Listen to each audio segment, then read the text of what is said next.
everything's set up, you got your water for your to boil. I use like the juice cans from the typical grocery store, and I already got my wax inside. But you'll also need a scale to measure the exact weight, which is 1 pound of wax. And I'm not going to tell you how much wax to use, for the simple fact is my wax is specially made. It's not the typical wax that you get from a craft store or anything like that. Mine is a special blend of soy, paraffin, and beeswax. But that's just my wax. Okay. Then you got your thermometer. You're definitely going to have to use one of those to make sure you get it up to the correct melting point, because later on you're going to have to let it cool down before you add your scent. Okay, and before you start, you're going to want to prepare your jars, which is, you want to have your wick, which is, mine is, well, mine has the zinc inside of it, so it's really slow burning. And these candles come out really evenly burning. They're really awesome. But you want to have the metal tab at the bottom.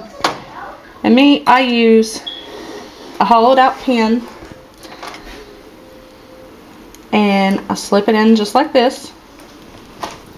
You want to have your hot glue gun. And if you want to color it, you want to have a color wax. Okay? Then all you're going to do is you're going to take your hot glue gun and the tab that's slipped into the hollow pin. Just a small little dab. Then you're going to take your jar,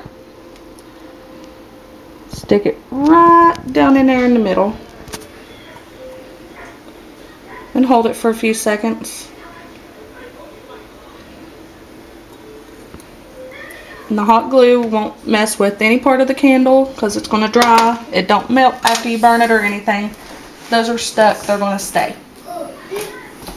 Okay, so next you're going to turn on your oven. You're going to let your water start heating up, and you're going to take your wax, which is 1 pound of wax, and stick it in the water. Basically, it's a double boiler. Some people use pots, but I've found that this is the cheapest way and the easiest way for me.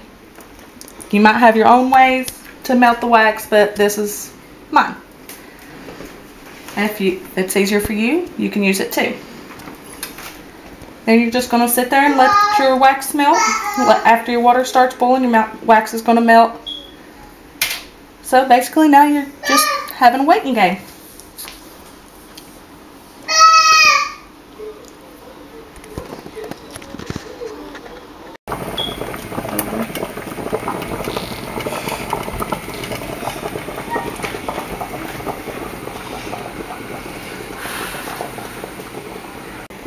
Okay, my wax is just about melted.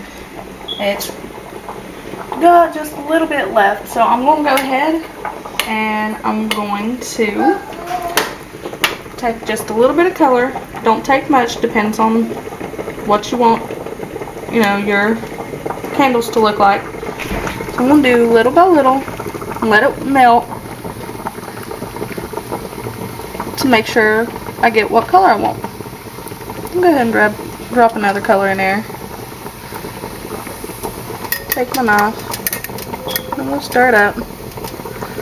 Let it start blending in there a little bit.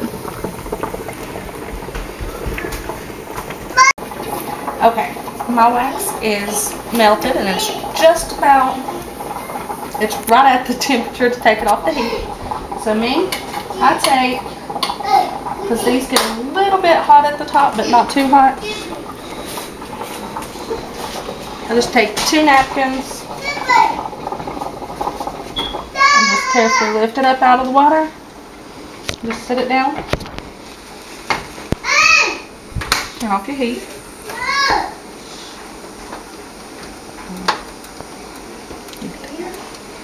Okay, and then you're going to let your wax drop in temperature for just a little bit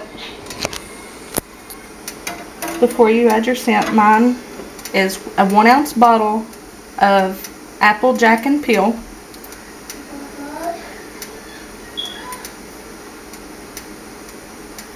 This takes just a minute, so just give it time.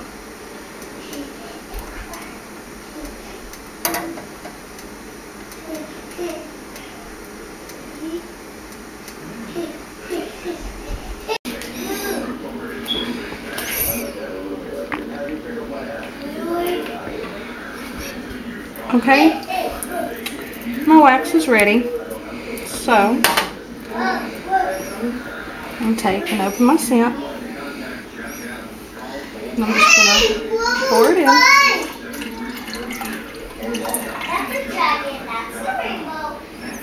Try to get it all in there so I can get more smell out of it. Which is these are not very strong, but they will smell the room up. And then you don't want to stir it in circles. You just want to go kind of back and forth, and then turn and go the other way. Because otherwise your scent's going to go straight to the middle, and you don't want that, because it ain't going to be even when you pour it into your candles. Just stir it for a minute,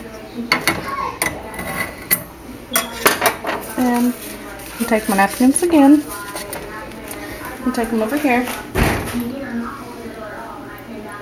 I'm just going to pour them right into my jars. Leave a little space at the top, so if there's any cracks or anything from, I don't know, your kids running around the house or anything of that sort, you can pour a little bit more on top. In that case, the wax is probably going to dry in the can before the candles and the jar dry. See, I got a little bit extra in there. So, you let these start to settle, and then hopefully my kids won't come running through the house and make them crack and, you know, not dry correct. So, I'm going to let those sit for a little bit and dry. Then I'm going to come back in a little bit and make sure that they didn't crack, and if they did, I'll show you how to fix them. As you can see, the wax is already dried, but right in the middle, it's caved down just a little bit. We don't want that. We want a nice, even wax. Okay? So what I've done is I took that extra wax from the last part, and I'm melting it again. I'm going to heat it back up to melting point. Of course, back with our thermometer. Hey, look! Bye! Just to check and make sure that it's getting back up there to the melting point. And as soon as it does, all I'm going to do is I'm going to take it just like last time, and I'm going to pour it over top of this. And if you see a little bit of the wax below the fresh wax crack apart or melt that part, it's fine. It'll dry too. And then after you're done with that, all you're going to do is you're going to take the wax or the wick on the wax and just about level with the top of the jar. See, you're just going to take it and snip it. And then you're done. And I want to thank you for visiting me. My name's Ashley Ball with Sensible Candles, and I hope you have a great evening.